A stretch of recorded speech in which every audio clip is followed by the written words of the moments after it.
Okay, I would like to call to order the Pinole Community Services regular meeting, and Maria will take the roll call.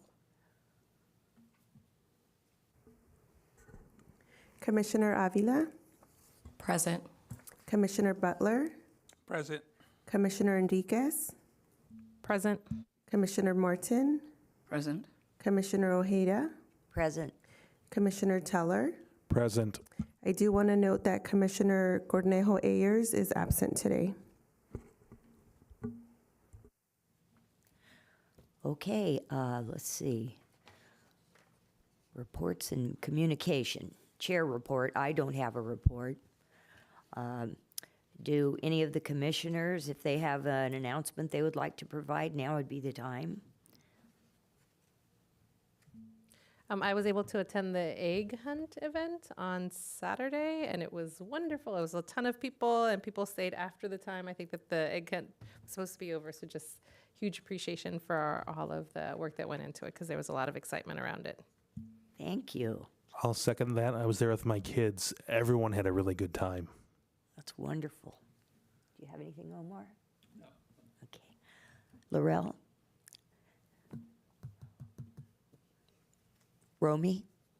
No at this time, but at the end I can have some announcement. Okay, thank you. Let's see. Now opening up the public comment period. Each speaker will have 3 minutes. And are there any public comments? There are no public comments at this time. Okay. Do we have any recognitions, presentations, community events? None and none and none. I'm handing it over to Maria. Thank you. I will take community events. So this is just a reminder, thank you, that we have Community Service Day coming up next month on May 16th at the Youth Center from 9 a.m. to 11 a.m. Registration is open at pinolerec.com. So we are ready for that event. So we hope that everybody will be able to join us. Thank you very much. I'm looking forward to it. And just, may I ask, I think you guys have the Rotary down for the Amber Schwartz project, the Amber Schwartz Park? Yeah. We will take, if there's any projects that you want to suggest, go ahead and send those over to us via email. We'll take those. Okay, I will. Okay. Thank you. Thank you. All right. Can I ask a quick question? For the registration, what's the age range? I know it's everyone, but is there an age range for particularly students where you would want a parent present or not present? Like, for example, if you're over 14 years old or 15 years old, you don't have to have a parent present. And just thinking about ways to increase high school participation. Thank you for the question. Anybody under 18 does have to have a parent or guardian with them at the event. Okay, thank you. And now we're going to approve the minutes of the regular Community Services Commission meeting on February 25th. So do I have a motion to approve the minutes? Has everyone had a chance to read them? I motion to approve. Okay, do we need a second? And a second?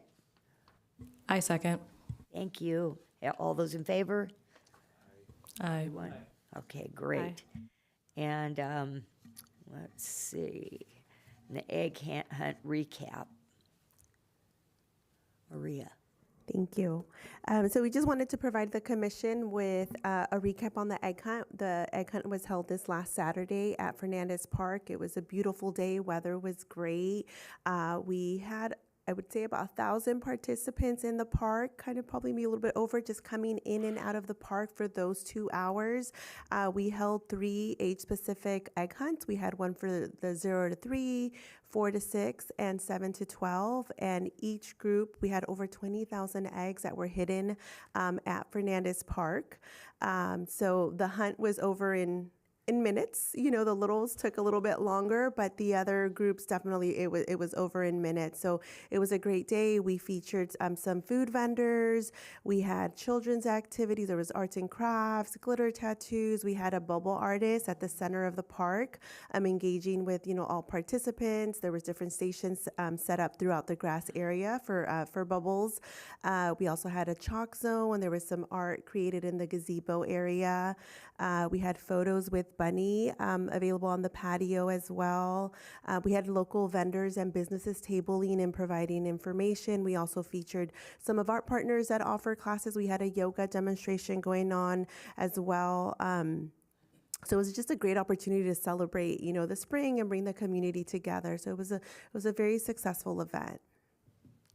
Thank you. That sounds wonderful. I seen a few of the seniors at the senior center putting the eggs together. It was quite a production, what they were doing over there. That was great. Wow, 1,000 people. Okay, anything else that you're going to go over, Maria? Swim Center, summer preview, community outreach. Andrea? I will take that one, thank you. Okay, so we wanted to, pardon my voice, I don't have much of one, but we're gonna get through this. So today what we wanted to provide the commission was a little bit of an overview regarding our swim center. So some of the programs and services and how it's run, it's a little bit different than your typical swim center. So I wanted to make sure to just cover that and then see if there's any questions for our commissioners in regards to how it operates. So our swim center is located at 2450 Seamus. So if you've never been, this year is your chance to go and take a look. Our spring season is going to start on April 18th. And so with that comes Saturdays and Sundays. There will be Zumba started. We will have, it's called Aqua Zumba. There will be lap swim. There will be rec swim. We will have opportunities for swim lessons, and swim registration will open on April the 4th. And so please make sure to take a look online. Everything for registration will be on PinoleRec.com. That's where all of our programs and services where you register. But the swim center is not operated by city staff. So the swim center is a city building. So the swim center is maintained and maintained by Community Services and Public Works. So it still is a city building.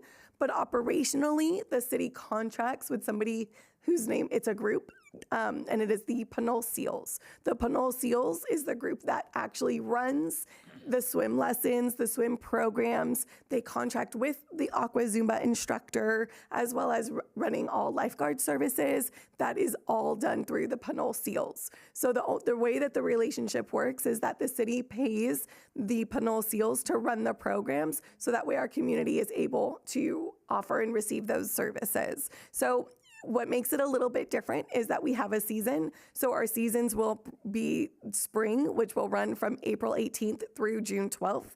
Then we hit our summer season, where we get a little bit more wider in days and times that we're open. So spring season, it's really just Saturdays and Sundays. Then we hit the summertime, and we're open Tuesdays through Fridays with programs, Saturdays and Sundays. And then fall, we scale back a little bit more, and we go from August 22nd through October 11th. All of this will be on our website, so there's nothing that has to be memorized. If you also, what we can also provide, our flyers, they're also on our website at pinole.gov/events. So all of that will also be listed as far as swim center opening dates. So please take a look at those. And then again, swim lesson registration will start on April the 4th, which is a Saturday. So if you are interested, please make sure to tell friends and family. Registration will fill for swim lessons. They are very, very popular, which we appreciate. The Pinole Seals have done this for years. They used to be a part of the city, and then when funds got limited, we were able to do a contracted relationship to where we could still provide these services. Without the Pinole Seals, it would be a very difficult place to offer all of this, because we don't hire lifeguards. They hire the lifeguards, they train the lifeguards and run those services. So we are very fortunate to have such a great relationship. So I just wanted to open it up there, make sure that we talk about the swim center and the relationship. Since it is a city building, we still, we work in partnership, and it is managed by the city, but it's operationally ran by the Pinole Seals. So I open it up through the chair for any questions. Does anyone have any questions? I didn't realize the Pinole Seals ran it. That's That's pretty neat. That's a way to do it. Thanks for updating us on that, Andrea. And then the summer preview. Can I just offer one last thing? I am a parent of a Pinole seal because it also does like swim team and like it's really, really exciting. It's a great way to build community, and there are a lot of swim parents that like participate, or a lot of like parents of elementary school and middle school students that are participating. So also wanted to, I know that the Pinole seals have also opened up registration for the swim team, which is, I know, different from this. So I'm not saying it's the same. I'm just saying that there's also things that are there as well. If you have students that are interested in competing, it's a fantastic community building. Yes, and I do preface that by saying many of the ages are already full. So the swim team is very popular. It's very packed, and we are lucky because when people age out of the swim team, they're able to become lifeguards, which then in turn comes back and they get then paid for the skills that they've learned. So invest in your child, and they invest back to the community. The swim team is very popular. Thank you for bringing that up. It is also a part of the services that they offer, and it is very popular and wonderful to have with the city. We're proud of them. Oh, that's great. I'm sorry. That's They are wonderful. really good, yes. Yes. And then the summer preview, Maria or Andrea? Thank you. I will take that one. So we wanted to let the commission know that our summer camps are open for registration. Registration is currently open at PinoleRack.com. The department will be offering 9 weeks of summer program at our Tiny Tot facility, which is for ages 3 to 5. And then over at our youth center, it will be for ages 6 to 12. So there is themed activities. It's a different every week. So if you go all 9 weeks, each week will be a different week. So we carry the themes. Each week will have a different theme. At both sites have different themes as well. The program is offered Monday through Friday, except for if there's any holidays this year. We have a Juneteenth holiday and the 4th of July that land on a Friday. So our facilities will be closed, and that will be a 4-week program. But it's open from 9 a.m. to 4 p.m. The participants from the youth center also go to the swim center once a week, so they get to go and enjoy the amenities there. It's also located right near Fernandez Park, so there's a lot of outdoor activities. The Tiny Tot facility does have a playground and a lot of outdoor space, so it's going to be a very fun program for the children that come and join us.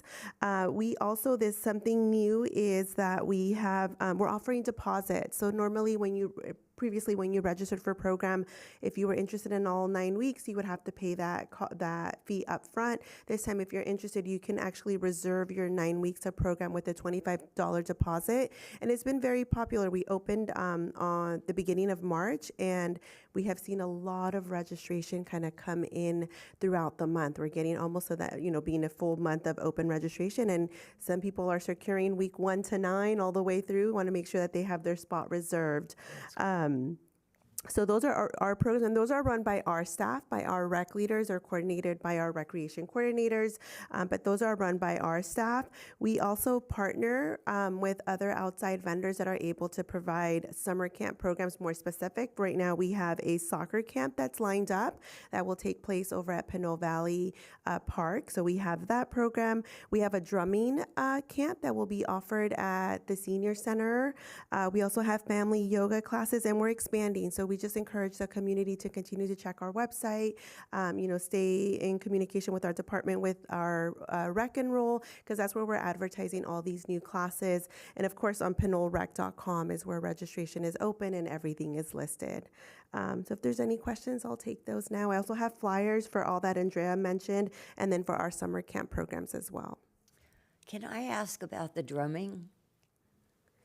Can you just share what that is like, what that is about? Yeah, so this is a new partnership that we have formed with somebody who's local to Pinole. He normally is out touring in different places, and he's going to be home for some time. So he's currently offering a spring break drumming class. It is for ages 10 to 18 over at the youth center. And then he's also going to offer the summer program, which will be offered on Mondays and Wednesdays from 4:30 to 6:30. There are 2 sessions. One is from June 22nd through July 15th, and then there'll be another session from July 20th through August 12th. And they'll get, during this class, it can be a beginner class, right? So they're going to have some drum pads that they'll be able to to keep. There'll be some just stick control. So it'll be a really cool, it's a really interesting class. We haven't been able to offer like music through our department. So we're really excited to partner. He's a professional drummer with over 20 years of experience and to be able to offer this to the community. So there's those classes, like the ones in the spring include 4 sessions, and then the summer sessions include 8 classes total. That's great. That's great. Did anybody have questions? No. Okay, and I had a quick question. you did have a question. Very talkative. I was wondering about like surveys that go out after the events are done, or just like gauging like parents' experience, or if there's other things that they want to see. I remembered mentioning something about it like at our last meeting, but would love to know if what we're thinking about in terms of like, for example, if a student has gone through, a parent has gone through a parent and a student have gone through the summer program, what is it like at the end? What are things that they would like to see, just to be able to provide feedback so we can look ahead to think about how things are going?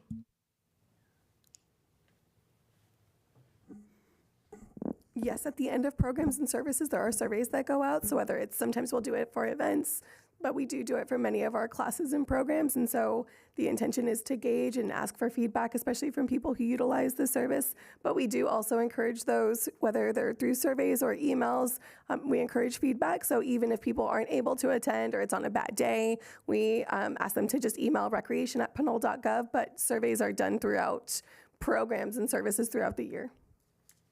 Then it would be lovely to see some of those. I don't know if we would have access to those as commissioners. No, those are administrative things. So I want to just remind the commission that administrative policies that are for staff are staff done. They aren't ones that we would share. Now, if you have suggestions, you can email those over, but they are not ones that are approved by commission. Anybody else? No? Okay. Then is there any old business?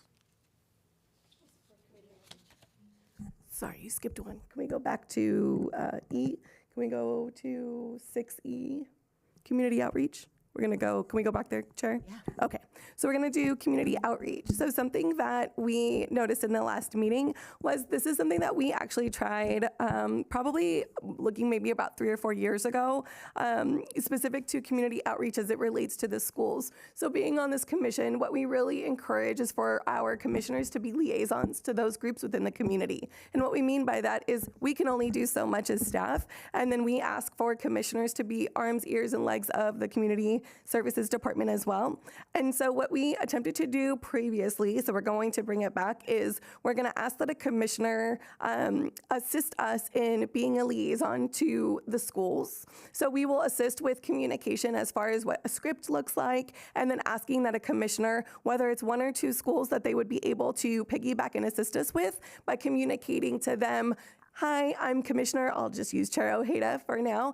My name is Chair Ojeda. I'm a commissioner on the Community Services Standing Committee, and this is what we do, this is who we are, this is what we offer, and this is how to get in contact with us. And so we would provide you with a script and tools and a toolkit to take that to the schools, and we would love, we're asking the commissioners first, if there is a school site that there's already a relationship that you would be interested in assisting us with, or if there's not, then we would ask that a school be assigned to where we could facilitate that relationship. Staff will help support that relationship, but we would love to see if there's anybody that is first interested in doing and starting those conversations. So, Chair, I will open it up for questions. Okay, does anyone have a particular school that they have a relationship with? And I would say, I'm just going to start, we are focusing on our public schools. So although there are many privates and charters, we're going to first start because our work is with the public schools. Okay. So we are looking for elementary schools, would be Collins, Ellerhurst, and Stewart,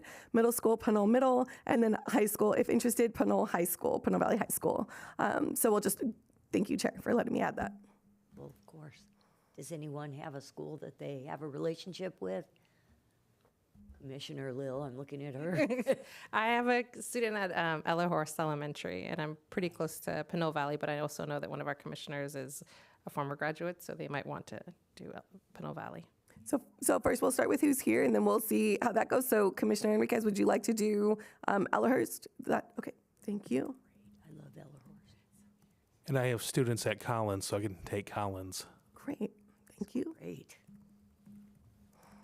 Yeah, I'm a parent at Pinole Middle, so I person responsible for that school. Great. Thank Thank you, Commissioner Butler. Stewart and Pinole Valley High School. I've had some interactions with Stuart doing some fundraising in that, so. Great. Thank you, Commissioner Martin. Chair Ojeda, would you like a school? Well, is it Pinole Valley that's left? Pinole Valley's left, yeah. Okay. Would you, I mean, I did, but they keep changing principals. I know. Oh, yes, I'm sorry. Is that an elementary? Yeah, and I forgot Shannon. Thank you, Maria. Would you like Shannon or the high school? I think I should go to the high school. Okay, no There's problem. still a connection there with the Interact Club and. Yes. Great, okay.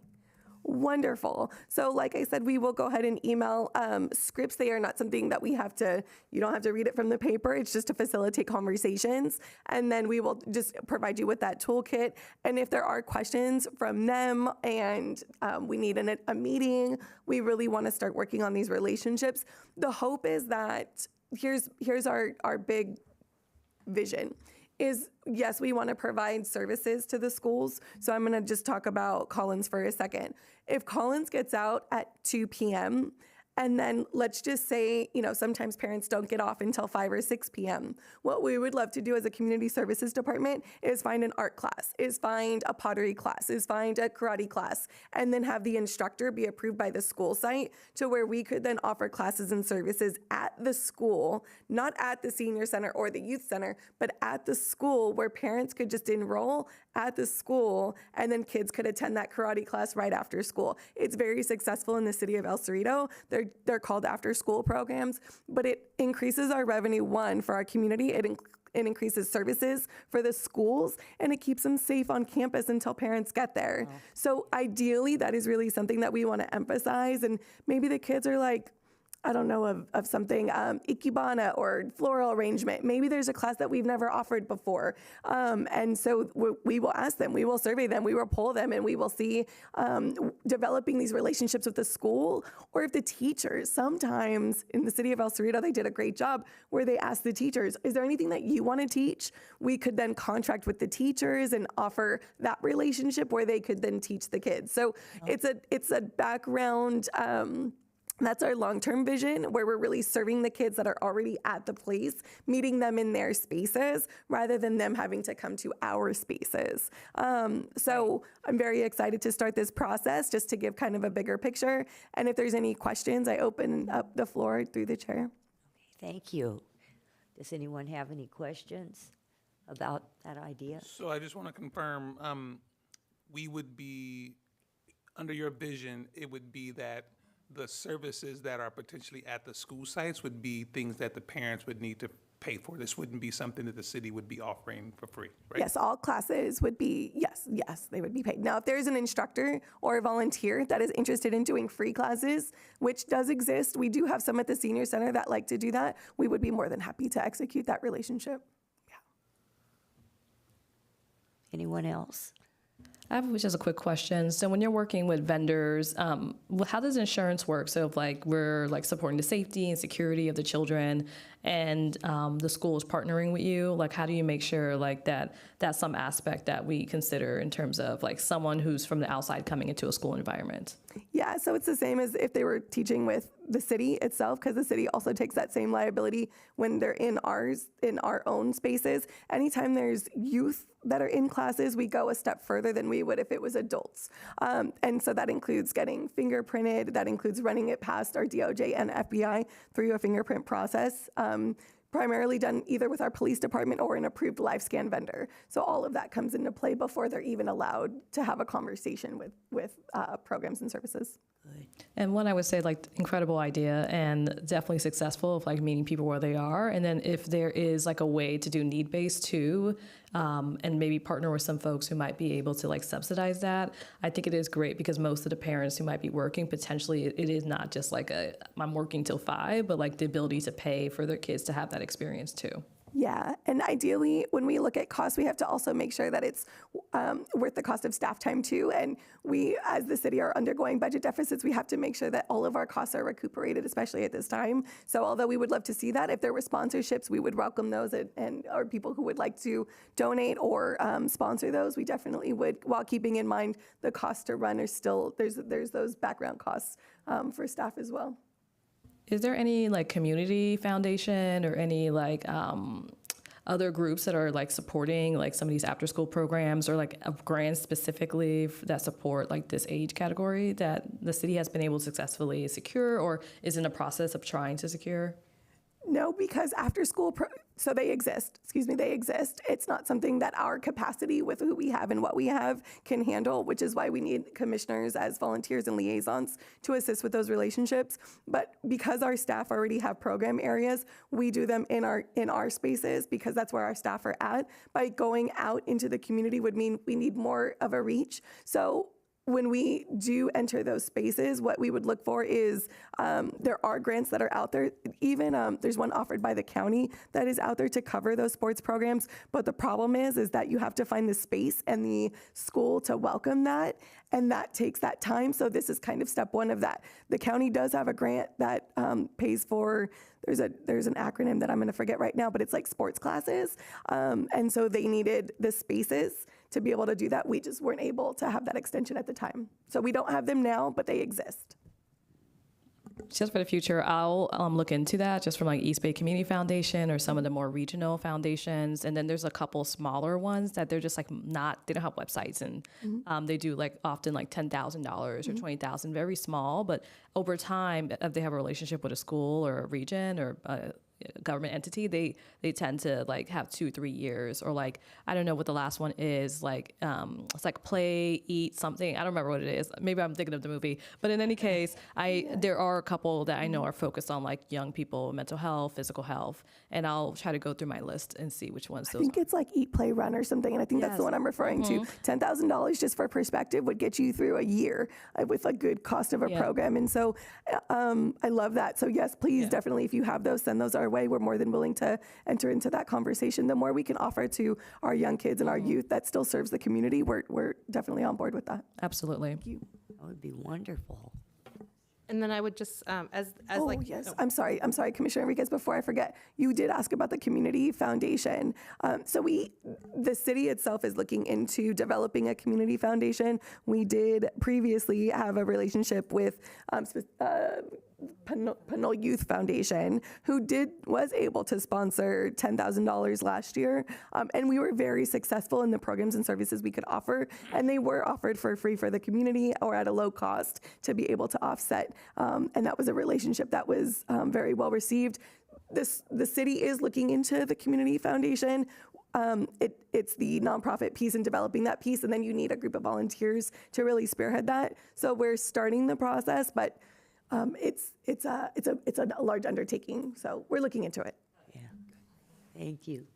Thank you, Commissioner. Will? yeah, I was just gonna say, like, to that point around, like, if there's specific types of activities, like, once those have been developed, so as we're further along in the process, I mean, it's something that I have a lot of familiarity with. Like, I run a nonprofit that does work with students in like elementary schools and middle schools and high schools, and so have a lot of connections with community foundations. And it'll just depend on the specific area of specific teachings that we're looking at, whether that's like the meditation or mindfulness. I would love to see as it gets developed out more, like what are the best places, to be able to, share resources and connections. Yes, and right now, if everybody could just take that one school that we're in, and then we can see how that goes. What happens is when we had done this in the past, it stayed where it was. And so if everybody has one site, then we'll really focus on that and give them all we got, and then we'll be able to develop it from there. Thank you. Okay, so any other questions regarding the schools and this new relationship? Again, we will assist with conversations and facilitation of transcripts and information. So thank you. Okay. Is it time to adjourn? Just really quickly, before we adjourn, unfortunately, this will be my last meeting. I've had some personal changes and just won't be able to make this time. But one thing I'm really excited about is staying in community. So I do want to leverage, like we've talked about, just being in the nonprofit sector, being connected to some of the philanthropic communities here, wanting to see Pinole have the infrastructure as well as the investments. And so in terms of the community foundation, I would love to informally support on any of these aspects. And also if there's an ask, I live down the way from schools, and I'm happy to continue to support this commission in an informal way. And just really proud of you, Andrea and Maria, for what you've been doing. I'm so happy I live here and get to just enjoy this community. And even though I don't have kids, I want to see our kids thrive and be a part of that. We are so thankful that you've been here for the past couple of meetings, so thank you for your service. We do wish you all the best, and if life changes, we welcome you back to reapply, and we thank you for your service, so thank you. And we will definitely stay in contact, so thank you. We wish you all the best. Romy. That's, you have so much to offer that I'm so glad that you're going to stay connected. But we understand. Anything else from any of the commissioners? Okay, then I think it's time to adjourn our meeting until April 22nd of 2026. How's that?